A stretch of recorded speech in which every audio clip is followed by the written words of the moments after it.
Welcome to the CyberWire's Research Saturday podcast, brought to you in part by our title sponsor, Collide, endpoint security for teams that Slack.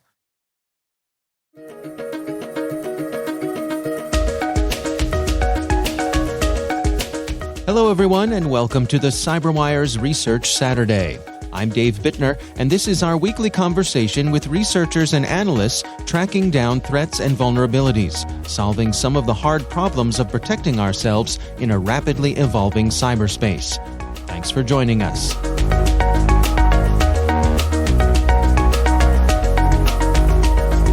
The group we're discussing today, or that prompted this conversation, we call Shuckworm. Other vendors know them as Gamereddon or Armageddon.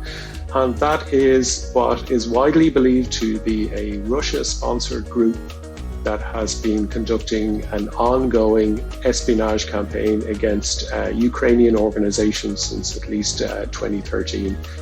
That's Dick O'Brien. He's a principal editor with Symantec's Threat Intelligence Research Team. The research we're discussing today is titled Shuckworm Continues Cyber-Espionage Attacks Against Ukraine.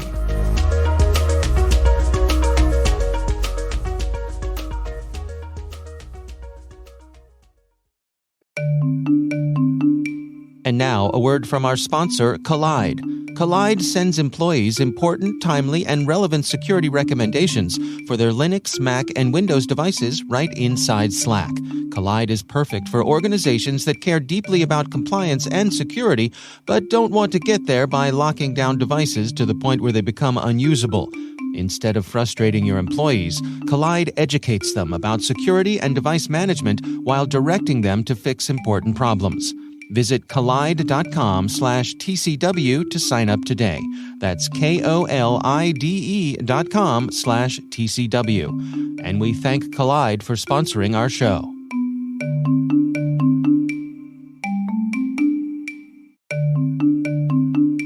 We would also like to thank SpyCloud for their sponsorship. Stolen data circulating on the criminal underground is fuel for data breaches, account takeover, ransomware attacks, and online fraud. Your biggest security risk might be a breach or malware infection outside of your control that leaks the data of your users. SpyCloud constantly recaptures and analyzes new data from the criminal underground, powering solutions that proactively protect over 2 billion employees and consumers worldwide. Learn how to make recaptured data your best defense at spycloud.com/cyberwire. That's spycloud.com/cyberwire.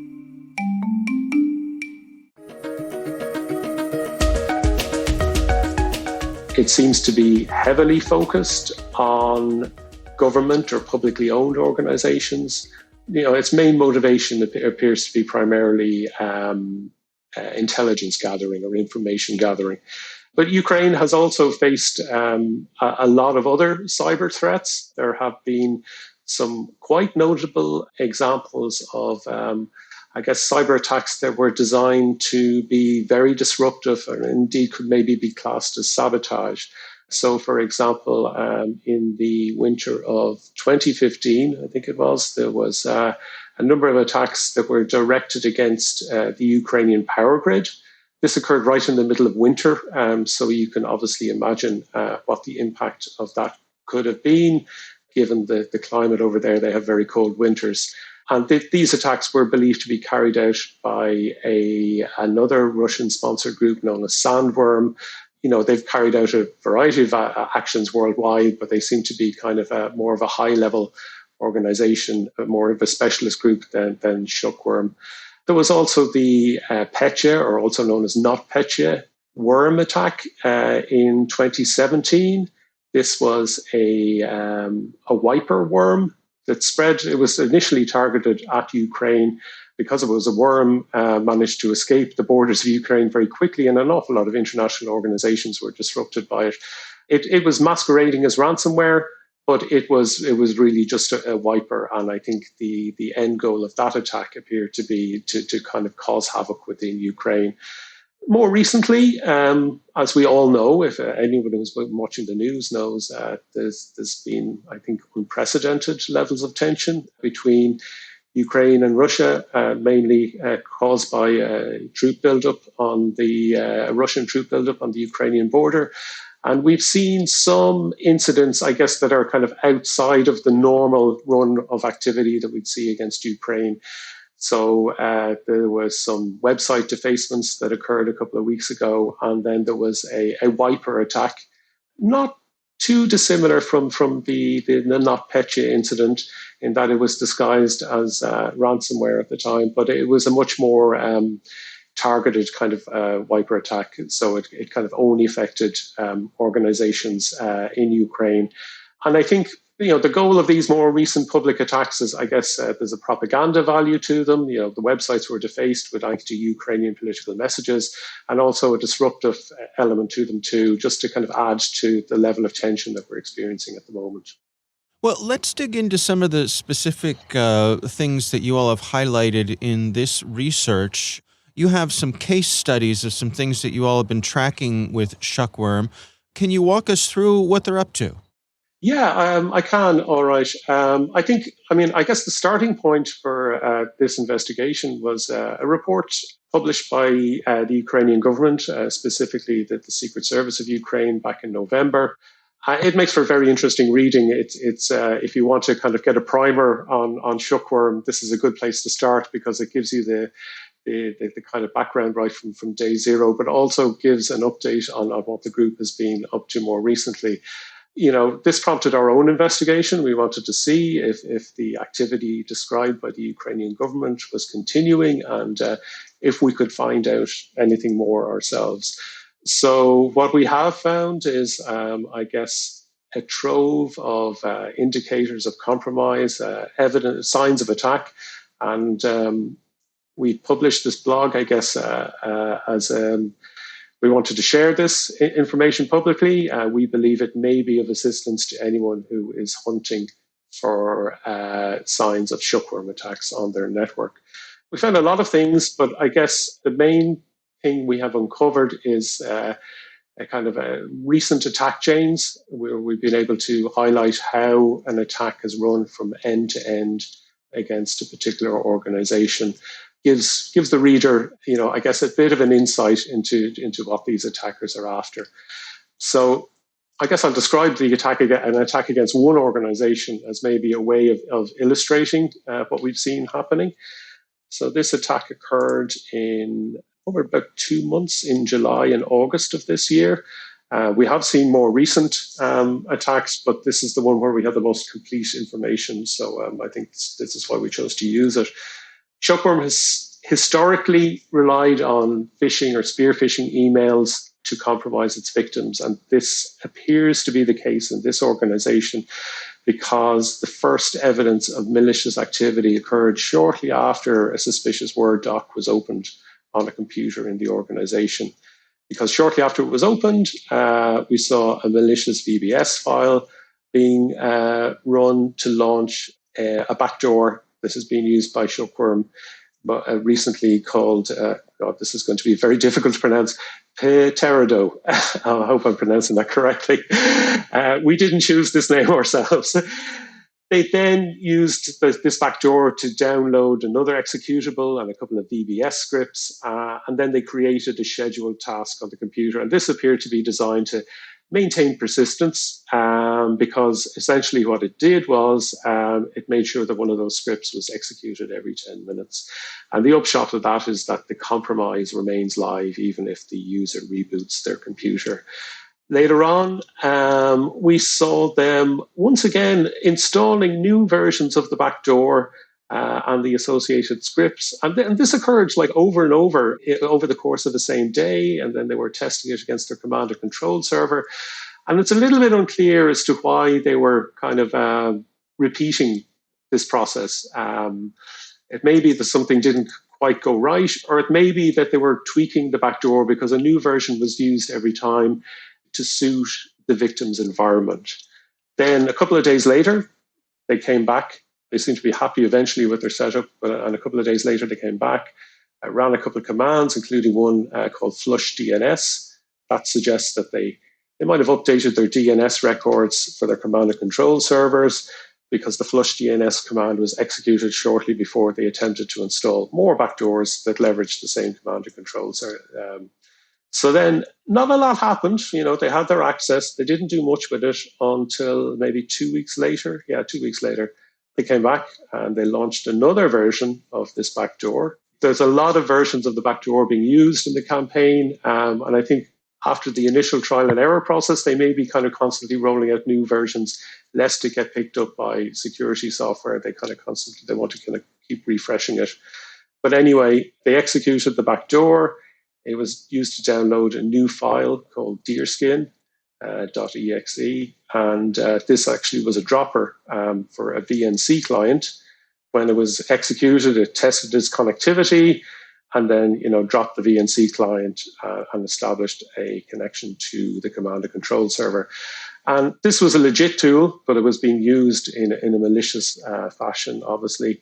And we believe that this was the ultimate payload of the attack because for two reasons, really. I think, number one, nothing else of note was kind of installed on the computer after that appeared. And number two, there seemed to be a lot of suspicious opening of documents occurring on the computer after it was installed. So it looks like that they were using this to snoop around the computer and see if there was anything worth stealing from it. It sounds to me like they were fairly bold, and is it fair to say noisy in their operations? I guess I'm curious, to what degree was any of this triggering any detection, or was the system they infected particularly vulnerable to this kind of thing? I think, I think the system they infected wasn't in what you would probably expect to be a super highly secured environment. Now, this group, they have a history of being quite noisy, but there is, they have become much more sophisticated in recent years. And the fact that they kept on rolling out new versions of the malware means that they could be attempting to fly under the radar, lest an older version be discovered and they try and run it again. They introduce a new one and use that for the next task they want to perform. I see. So in terms of detection, response, protection against this particular group, what are you recommending? Okay, in terms of what we recommend, obviously anything malicious being used, any malware being used should be blocked by security software. But I think people need to be aware that this group is also making extensive use of legitimate tools, such as remote administration tools, and they are often kind of the payload being used in attacks. So there is, you should be aware, you should monitor installations of software on your network. And if you see something that you don't expect to be there or shouldn't be there, that should raise red flags. Yeah, I mean, it seems to me like this is one of those cases where keeping tabs on background behavior would be in your best interest. Yeah, absolutely. And obviously there should be awareness too that spear phishing emails tend to be their way into organizations, and the emails are usually pretty well crafted. They're designed to resemble legit communications that somebody working for one of these organizations might receive. So they show good awareness of topical issues and the business of that organization. So obviously educating your end users with regard to spear phishing is key too. I suppose it's noteworthy as well, as you all point out in the research, this group has been active since at least 2013. So not only have they been around, coming up on a decade here, but they've increased the level of sophistication of their operations as well, yes? Yeah. I mean, I think there has been a notable step change in their capabilities over the past couple of years based on what they used to do before. In terms of APT groups, they were quite unsophisticated. They tended to favor quantity over quality. They seemed to kind of attempt to infect as many computers as possible and see what they could get from there. But as noted by the Ukraine government and as seen by ourselves, they're now kind of doing what you would expect a modern APT group to do, that is moving laterally across the network, trying to steal credentials all of that kind of thing. So, whether more resources have been put into the group or, whether there's been a change of management or whatever, but that they definitely seem to be much more capable than they were a few years ago. And is that a trend that tracks, across the organizations that you all have your eye on? I mean, are we seeing overall a general increase in sophistication of these groups? Overall, yes. I think all of these groups tend to, they tend to watch what's going on in the general threat landscape, and they're quick to copy successful trends. But by and large, yeah, there has been a marked increase in sophistication. And I would say particularly with regard to actors from regional powers, maybe, as opposed to global powers, their capabilities have come on an awful lot in the past 5 to 7 years. And yeah, there has been a shift away from custom malware to, publicly available tools and even legitimate tools, albeit used in a malicious way. These have several advantages, really. Number one, it makes it harder to attribute attacks to a particular espionage actor, if the tool is publicly available. And secondly, they're less likely, in the case of legitimate tools or dual-use tools, to maybe raise red flags on a network as opposed to something that is just out-and-out malware.